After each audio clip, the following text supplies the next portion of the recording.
Alright, we need 0 Megazord power, now! Oh no. The Zeozords aren't looking too good these days, huh? But before we can talk about that, I'm gonna need you guys to scroll down and hit that like button. Hitting the like button does a lot for this YouTube channel, and I'd really appreciate it if you guys hit that like button. And maybe while you're down there, consider leaving a comment as well. Anything about the video or what you thought of the thing I'm reviewing. I'd really appreciate it, and it really helped me a lot. So thank you in advance for hitting the like button.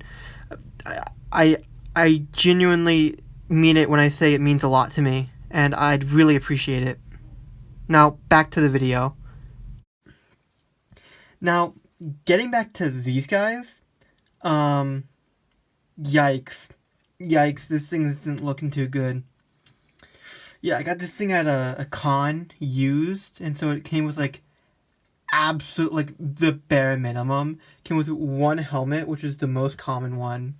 No sword, and then none of the other guys have helmets. There's no Zero Ranger 5 helmet, there's no Zero Ranger 1 helmet, 4 helmet, or 3 helmet, just 2. Heavily affects the Toro and kind of the one suit, and it's really unfortunate. Yeah, but I guess getting a closer look at these guys, we'll start off with these totem poles here, and we can transform them as we go along. But yeah, so these guys are yellow and pink Zords, despite not being that much yellow or pink. They're supposed to have this stripe throughout here, but yellow is missing some of the sticker, although pink has it, so that's nice. And then comparatively to the Japanese version, there's supposed to be chrome here. That is not there. And then they also have these tassels in the bottom of them. That in the American release, they're just these strings.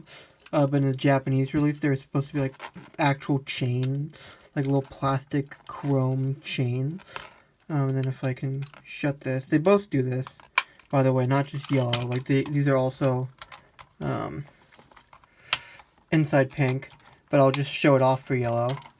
And then what you could do was there's spots on both the Tauros and the Sphinx to plug them in. And so for the Sphinx, you plug them in up here, and then you do it to mimic them pulling them along. You know, in the show, whenever they transform, they pull them along to arrive on the scene, if you will. And so that's kind of supposed to mimic that, although the Zords aren't actually moving on their own, so it's a little less, impressive. But it's a nice play function indeed. But yeah, getting these back in here is a little bit of a pain, a little difficult to do. But I did it anyway. And then, so, yellow also has the ability to move the arms up and down, although that's mainly for transformation. And then, the helmet can also move its dangly thing, sidearm. And then the pink hat, if I had it, is a little cannon that would sit up here, and you could move the front bit of it to kind of fold back and forth, which I don't have. But now going on to the transformation, I guess the least consequential, and so the thing I'm going to be doing first is pulling out these heel pieces that you would normally forget about, but I'm not. And then for pink, it is as simple as pushing those in, which there's a little spring mechanism back here that shoots them out in the first place.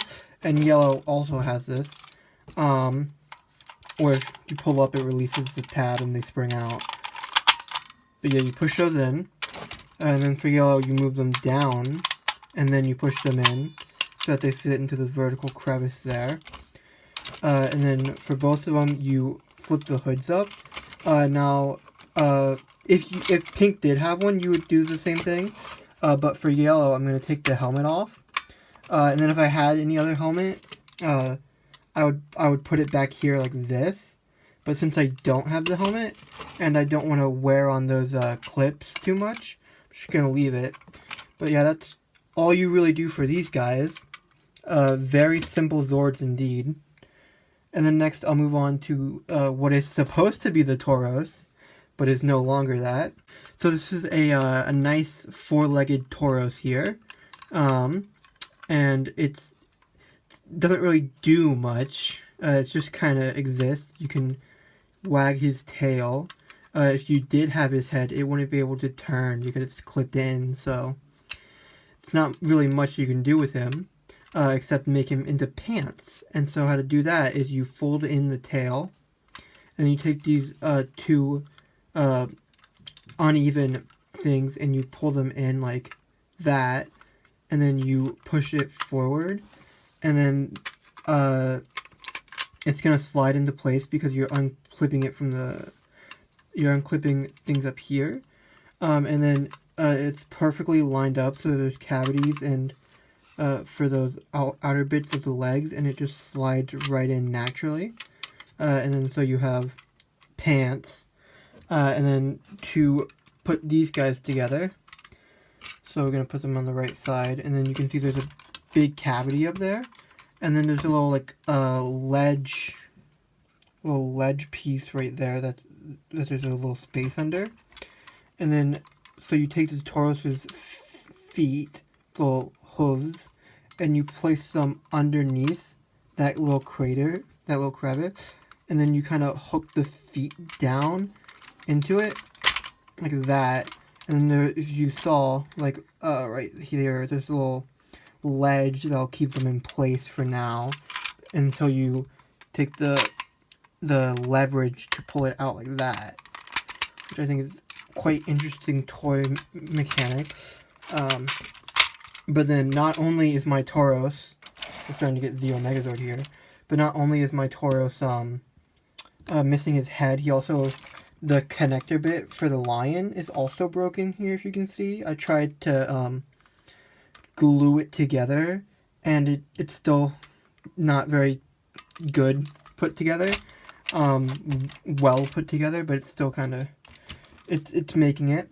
But then next, going up, is the Sphinx, and then so the Sphinx is missing a piece right here that look kind of like a pyramid, if you can see the kind of like triangle shape of it, of the cavity, and it's this nice kind of chrome on him that you can see reflecting in the background. And then for him, he actually does have some posability. You can move his, well, because these will become the arms, as you can see the giant hole in his hooves.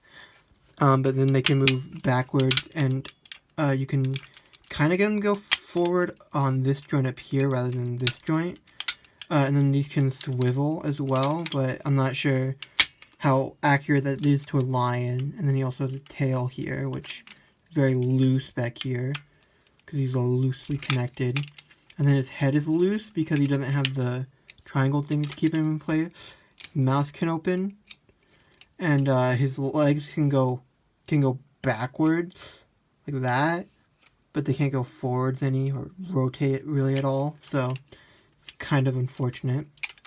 But then to get him into his arm mode, you first put the tail out of the way and then spread these pieces back here on their hinges, and then I would fold these legs back so that they're out of the way and in place, and then I would lift up the head and then pull it down, and there's a sea of black here, so I'm going to try to get off the light, but you can see there's a clip there, a peg, and so that clip goes into the peg, but you got to make sure you don't go on this hinge, you go on this, like, the hinge of the wider bit, like there. You see I'm moving the top of it down, and I'm clipping that into place. And then these are going to be loose for right now, but you take the arm, and then you kind of collapse them down and swivel them forward to get fifth, and then so on this side you see you move the top joint up here down and then unbend the elbow and then rotate it on that joint there, and then put the paws down to be like little fighter glove, which I think is a neat design. And then we put the Sphinx on top of the Toro using this pin here, and then you put it into this slot that is broken on mine. And then you mine just kind of so mine does kind of clip in a little bit, but it's still like very loose and fragile, and I don't really want to mess with it too much, so I'm gonna try to be careful with it. And finally, we get to my favorite Zord of the set, Red Eagle.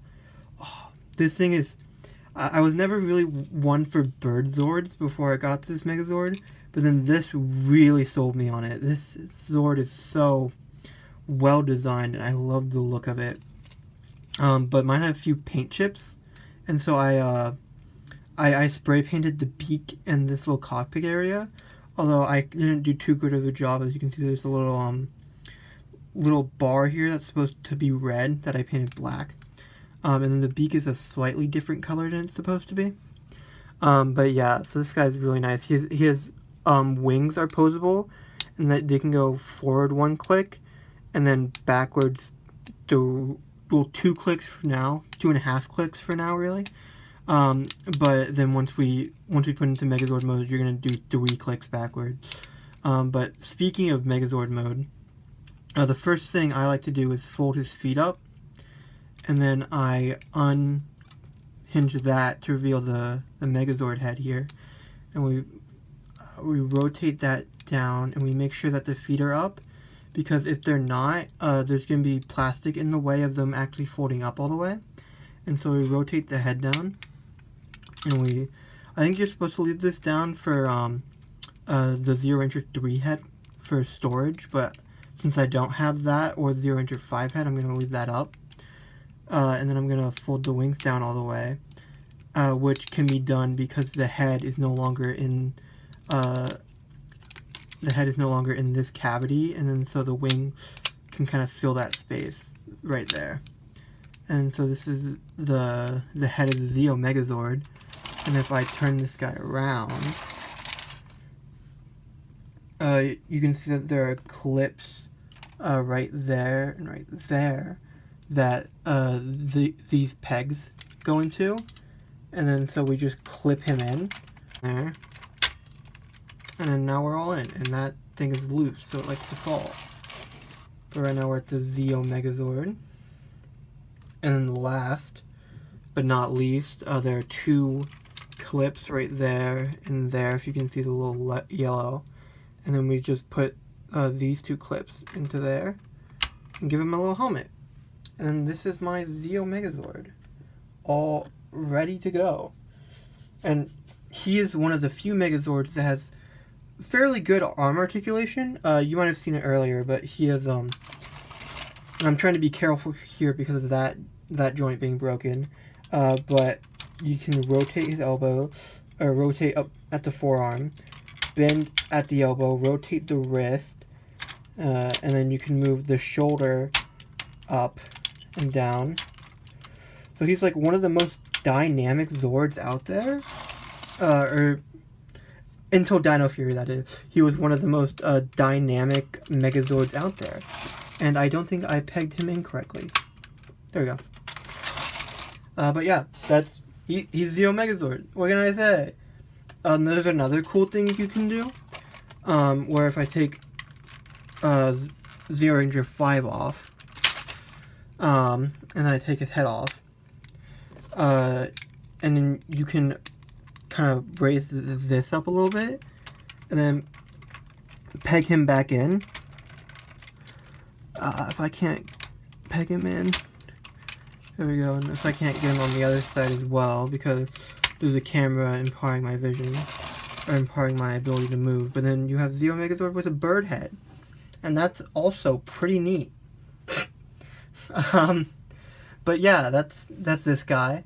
I like this guy. I think that despite his age, I mean, a majority of the Zords work pretty well.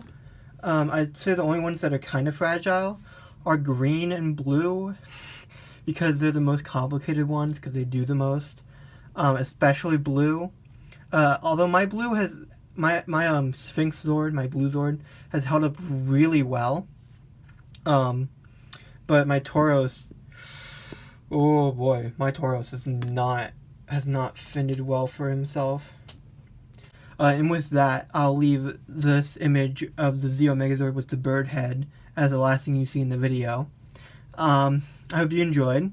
If you enjoyed it at all, I'd really appreciate a like. It really helps the channel out. And if you like it that much, maybe consider subscribing. That'd be cool. But yeah, I appreciate you watching. And I'll see you tomorrow with the last video of the week.